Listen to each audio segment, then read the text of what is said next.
Hello, বাড়িতে এরকম লঙ্কার আচার বানানোর জন্য নিয়ে নিতে হবে এরকম ধরনের লঙ্কা।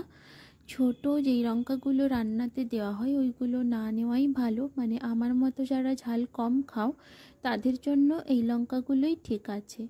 প্রথমে বোটাটা ছাড়িয়ে নিতে হবে প্রত্যেকটা লঙ্কার, তারপরে এটাকে কাটতে হবে। এটাকে এভাবে কাটতে হবে। সরি, আমি কাটার ভিডিওটা বানাতে ভুলেই গেছিলাম। তো কাটা হয়ে গেলে তারপরে এরকম একটা গোটা পাতিলেবু দিতে পারো, বা সাদা ভিনিগারও দিতে পারো। আমি ভিনিগারের থেকে পাতিলেবু বেশি প্রেফার করি, তো তাই জন্য আমি এখানে একটা গোটা সাইজের পাতিলেবু দিয়েছি। এবং তার সঙ্গে দিতে হবে পরিমাণ মতো নুন। আচারে যেহেতু নুনটা বেশি দিলে আচারটা বেশি দিন ভালো থাকে, তো তাই জন্য আমি এটাতে একটু বেশি করেই নুন দিয়েছি। এবং আচারটা তাতে খেতে অনেক বেশি ভালো হয়, প্লাস অনেক দিন ভালোও থাকে। আর এটাকে আমি রেস্টে রাখবো ওই আধা ঘন্টা মতো, এবং রোদে। এরপর ভাজা মশলার জন্য একে একে নিয়ে নেব মেথি, কালো জিরে, জিরে, সর্ষে এবং মৌরি, আর সঙ্গে নেব শুকনো লঙ্কা।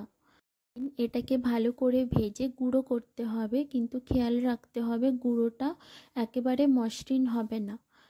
তারপরে এই যে লঙ্কাটা আমরা রোদে দিয়ে রেখেছিলাম কিছুক্ষণ, সেটা থেকে এরকম জল বেরিয়েছে, যেই জলটা আমি আলাদা করে সরিয়ে রাখবো এবং এটা আমি পরে কাজে লাগাবো।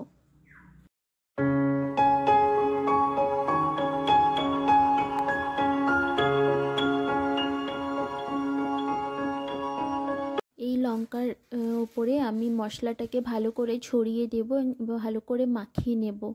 ভালো করে মাখিয়ে এটা আমি প্রত্যেকটা লঙ্কার ভেতরে মশলাটা ভরে দেব, যাতে লঙ্কাটা মানে আচারটা খেতে পরে ভালো হয়।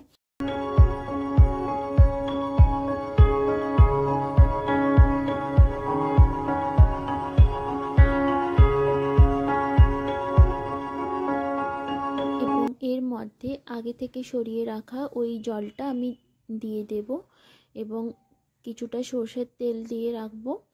তারপরে নিয়ে নেব একটা শুকনো কাচের কোনো জার বা কিছু, যেটাতে কোনো রকম কোনো জল বা কোনো বাষ্প কিছু থাকবে না, সেটা খেয়াল করে নিতে হবে। এরকম পরিষ্কার একটা কাচের জার নিয়ে সেটাতে আমি লঙ্কাগুলো ভরে নেব।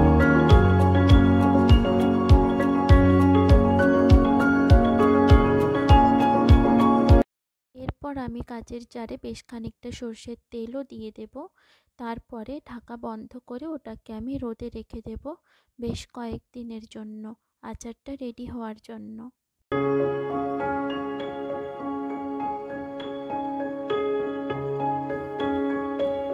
আমার ভিডিওটা যদি তোমাদের ভালো লেগে থাকে তাহলে প্লিজ আমার চ্যানেলটা সাবস্ক্রাইব করে দিও এবং লাইক দিয়ে দিও। Thank you.